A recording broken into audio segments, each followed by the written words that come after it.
everyone, I am Andrea Wilson. I am a real estate broker here in Northeast Ohio. So I'm a Black-owned business, woman-owned, minority, obviously.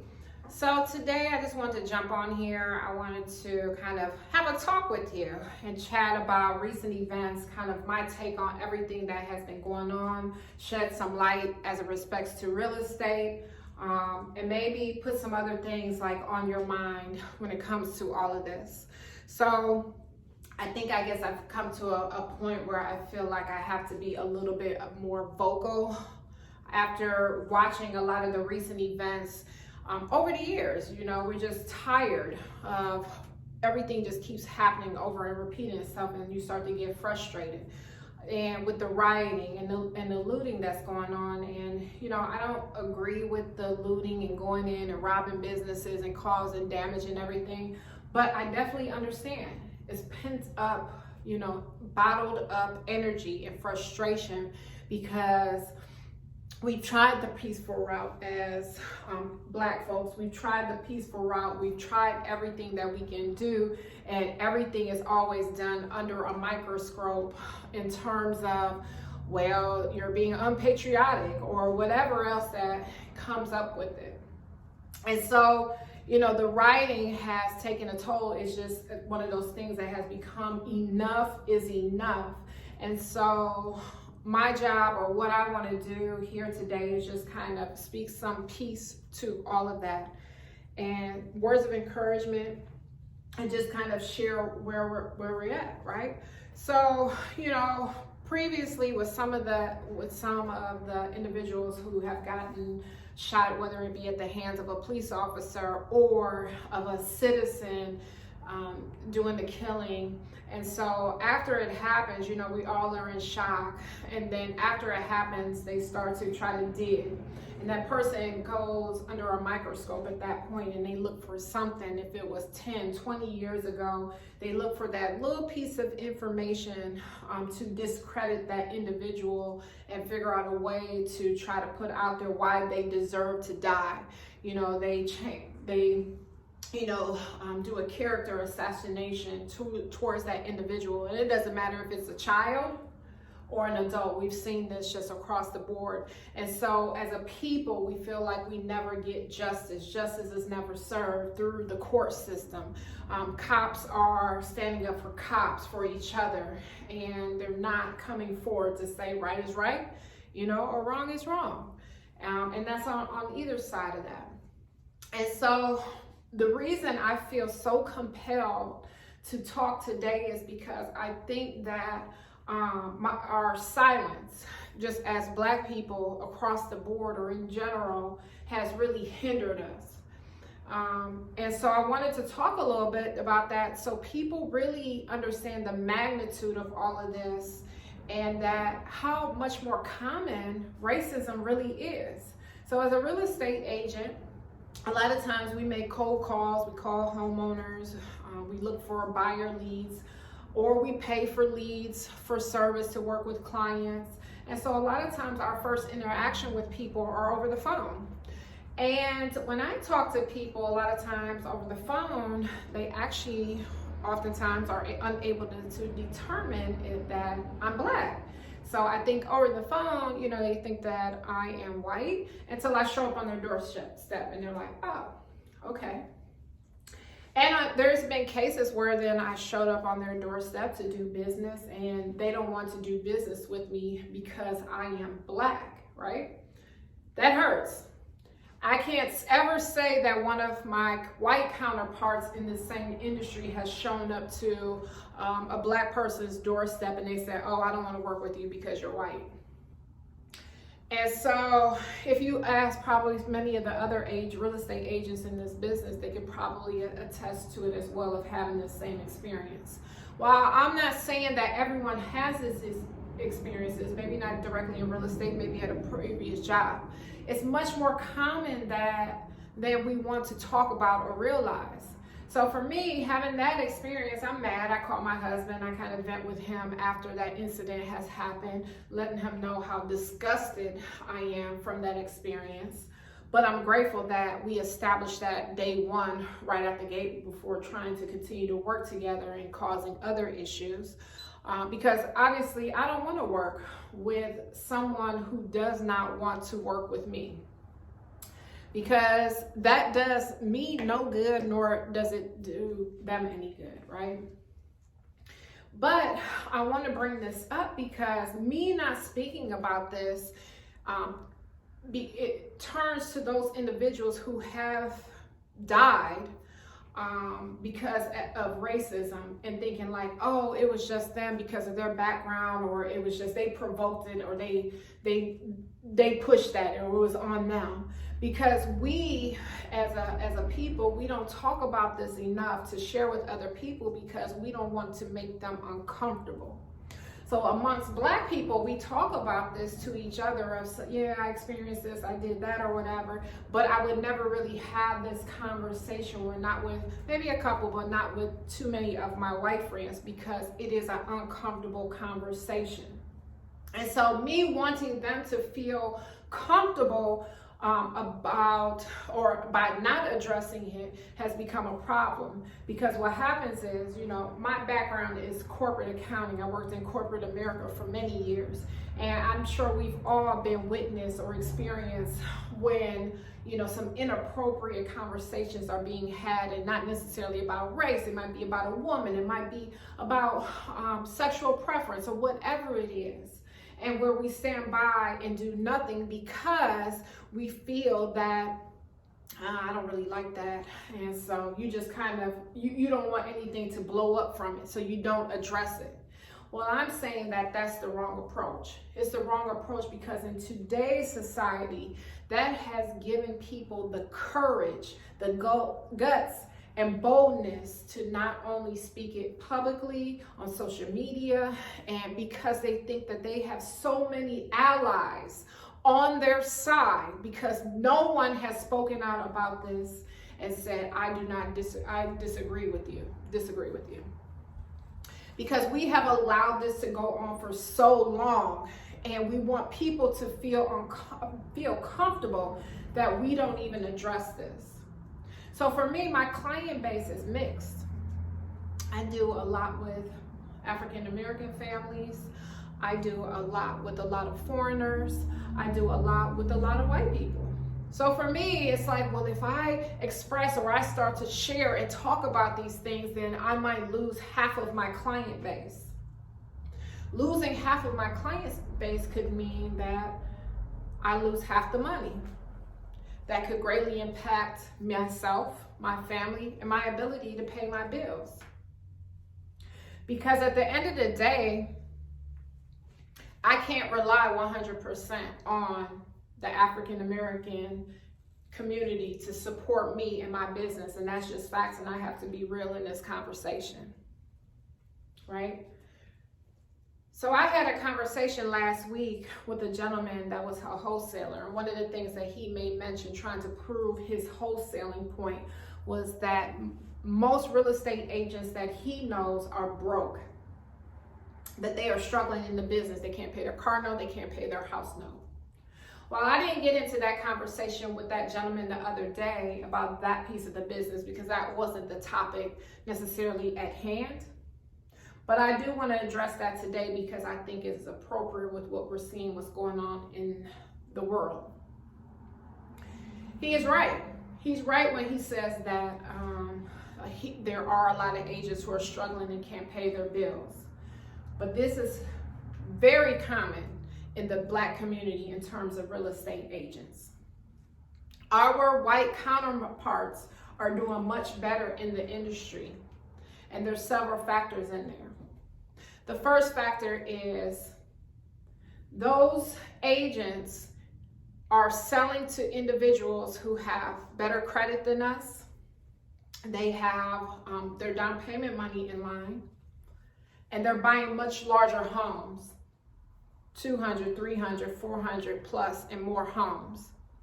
Whereas many of them can get by on selling one house per month and be okay and survive in this business. Whereas Black real estate agents, our price points are much lower. We're selling on average homes around $80,000, $100,000 and below. So not only do we have to do more transactions, right? We also have to deal with other disadvantages, right? We also are working with our clients because we have in the Black community more credit issues. We're also working in the Black community to find you down payment money to close on your deal. And then we're also working with you to fight against our white counterparts from stealing your business from us. You see, as Black real estate agents, for most Black agents, your business source are going to be the Black community. For our counterparts, those white agents, they are dealing with their white counterparts, Asian, Indian, and Black. They actually take a large chunk of our business. I have nothing against, and please do not take that the wrong way, but today I am talking about the Black African American community. And so by you taking your business outside of the African American community, those Black agents, you're leaving these agents as struggling in the business, trying to find ways to feed their families, pay their house note, put gas in a car. But yet we want to talk about, you support Black-owned businesses. So, so that must have meant only soul food restaurants and clothing boutiques, or where you buy your sneakers at. We forgot that there's a number of Black professionals who offer insurance sales, real estate services, accounting services. This is just a few, where are you buying your food from, but we fail to address this, and we just think that it only applies when it's convenient to us. We don't make it our business to shop at local shops and everything else. And while we're speaking about real estate brokerages, Brickhouse Realty, as I mentioned earlier on, we're a Black-owned business, minority, women-owned business. Our agents here are 100% Black agents servicing the community. No knock against any other agent that's out there or that work for some of these other companies, because there are a handful of Black-owned real estate companies out there. But there is a lot of agents who are working at non-Black-owned real estate brokerages.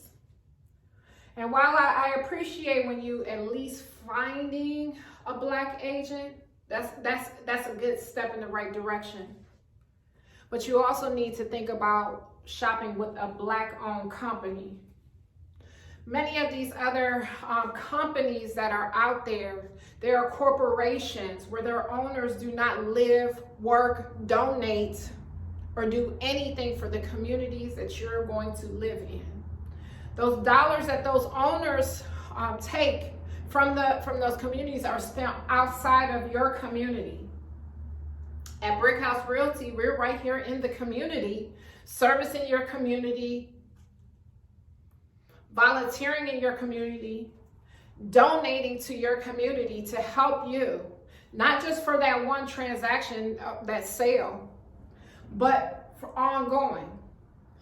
And I just can't rest and settle with the fact if you want to say, well, you shopped with a Black agent, fine, you get this much of a credit for that. But I want to give you an analogy to that. Many of us shop at beauty supply stores that are owned by Chinese people right here in our communities. But what do they do at those Chinese stores? At the front of the store, they hire all the young Black girls to work inside that beauty supply store. Because they don't know about our hair and products that we like. So they bring in these young Black girls to help sell and make these folks rich so they can take those dollars out of the community and back to their community and to their grocery stores and everywhere else. That's no different than with a real estate brokerage. I'm not here to make any type of enemies. I'm here to speak the facts, and that is the truth. That's no different from a real estate brokerage. Those 8 black agents that are working for these other brokerages, they're just agents of those brokerages. They have no ownership in those companies. And so this is important for you to know. You cannot just shop black when it's convenient for you. And we have to really stop letting us be the second and third choice. I can't tell you how many times I was passed up as a first option to become the second and third option when you need help, because you didn't like the way that you were treated. You didn't like the experience that you had. You didn't like how the transaction went haywire. Now you need help. So now I am supposed to do the hard part of the work to clean this mess up. And sometimes you ask me to do it for free. How is that fair? And this just doesn't happen in my business. This happens across the board, where you don't want to spend your dollars directly with the black-owned business. You choose to go elsewhere, but then you don't like how you're treated. What do you expect? They treat you like a transaction. They don't care. And again, I work with all. And I'm not saying that all white agents are bad. Please do forgive me if that's what you think that I'm saying, because it's not. But what I'm saying is, if we want our community to grow as black, then we have to start investing in our community, into our small businesses. We have to support each other, lift each other up.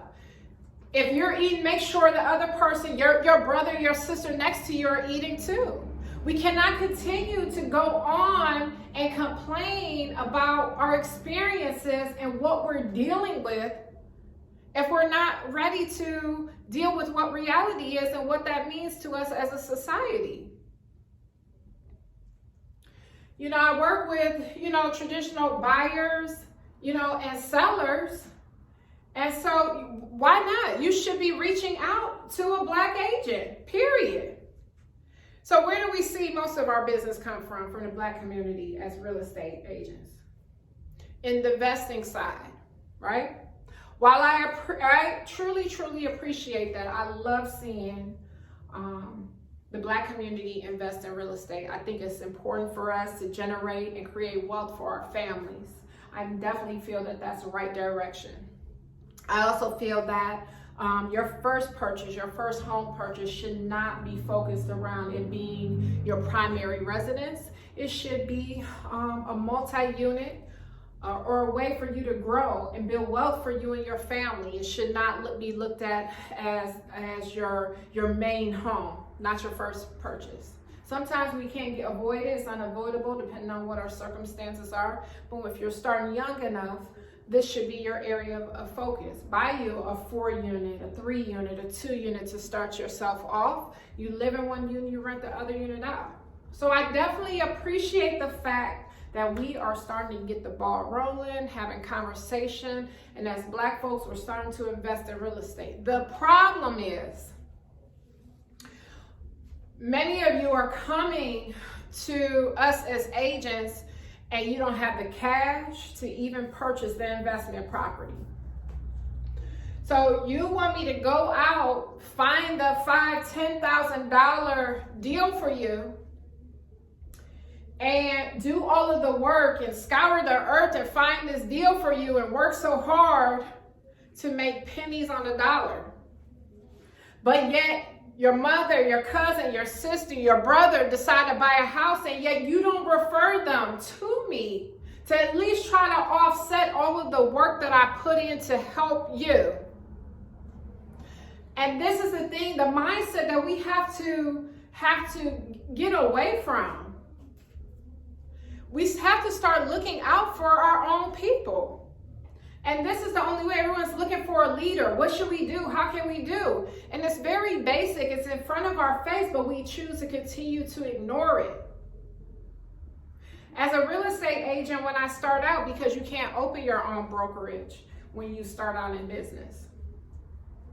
You have to work under another real estate brokerage. So I've been there. I've worked for some of these larger chains in the past. And immediately going in there, well, I won't say immediately, but what I realized later in life was the reason I was struggling as an agent while working at some of these companies because they couldn't speak to what I was dealing with my community of credit issues and everything else that comes along with that. So how can you be an agent and work with a company and struggle unless you want to go work under somebody else's team like they put you on? We have to get to a point where we support each other. We say we're in this together. We start connecting more. We refer each other business. And we understand that it's not about competition. It's about collaboration. I know this message has turned into way longer than I really wanted it to be. It's wearing on my heart. I spent yesterday, which was Sunday, anxious, confused. What do I do? Part of me wanted to go riot because you're so mad. I want to write something. I want to yell and scream. Do I cry? I had so much emotion pent up on me. I'm sad. I'm upset. Where do I go? And this is the way that I figured I can best release that. I'm going to continue to share my journey and my path, even if one person watches my videos or shares my information. And hopefully that one person will be enough to help change this world. It doesn't matter if you are black, you're white, you're Asian, whatever you are. I'm here for you as a people. I don't care what the color of your skin is. But if the black community, if we want to grow, we have to start circulating dollars back into our own communities in order for us to survive. Because I'm sorry, if your business is in the inner city, then you already lose a mass population of people who are not coming to do business with you. It is what it is. If you want to continue this conversation, I am open to it. If you want to, if you need information about real estate, I'm here for you. I can talk to you about that. If you're interested in becoming a real estate agent as another source of business, I can help you with that. So please reach out, send a DM. Let's do better as a people. Again, this is not the last you're going to hear from me. I'm going to continue on sharing information with you and doing my small part and contributing what I can to make things better. Have a good day.